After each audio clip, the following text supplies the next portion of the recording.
Tiña 5 anos cando estallou a guerra. A primeira cousa que sentimos foi un bombardeo tremendo e avións polo aire que nunca tal vira. Asusteime tanto que recordo moi ben aquel día. A profesora mandounos para a casa e encontrei a manifestación pola estrada. Viñan todos os da Bazán. Viñan cantando unha canción que aínda recordo hoxe.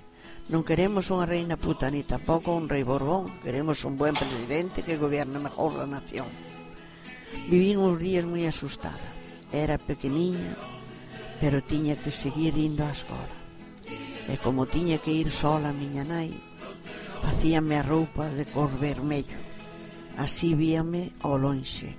Quedaba a comer na casa da profesora e pola tarde miña mai pendente de min. Ao pouco tempo estallou o polvorín de Ferrol, outro susto. Recordo que as familiares e amistades que tiñamos en Ferrol apareceron todas na casa. Non había sitio para todos. Os maiores dormían polo chan e para comer non se cabía en ningún sitio. Teño moitos recordos daquela época. Non se podía abrir a boca. Ibas presa por nada.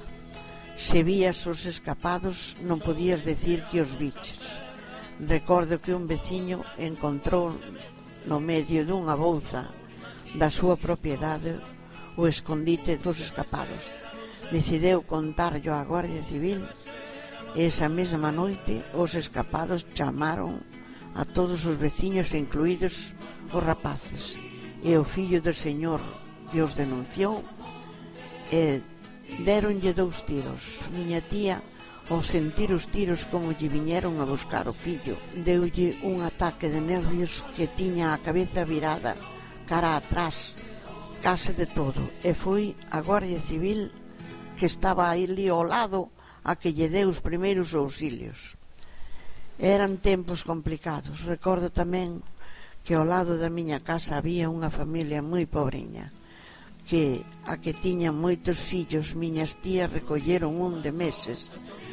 Cando estallou a guerra tiña 17 anos e chamarono que se incorporara e escapou para o monte. Ali estivo 32 meses. Cando podía viña a casa a vernos.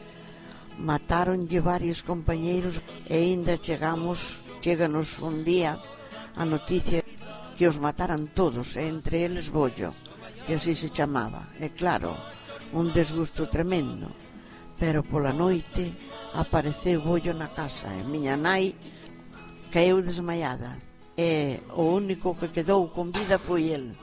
E así pasaron un tempo escapado, pero na vida hai persoas boas e malas, e un veciño denunciouno para cobrar 200 míseras pesetas, e claro, levárono preso. En un día tivo a oportunidade de escapou, tirouse ao mar, pero vírono e matárono no mar.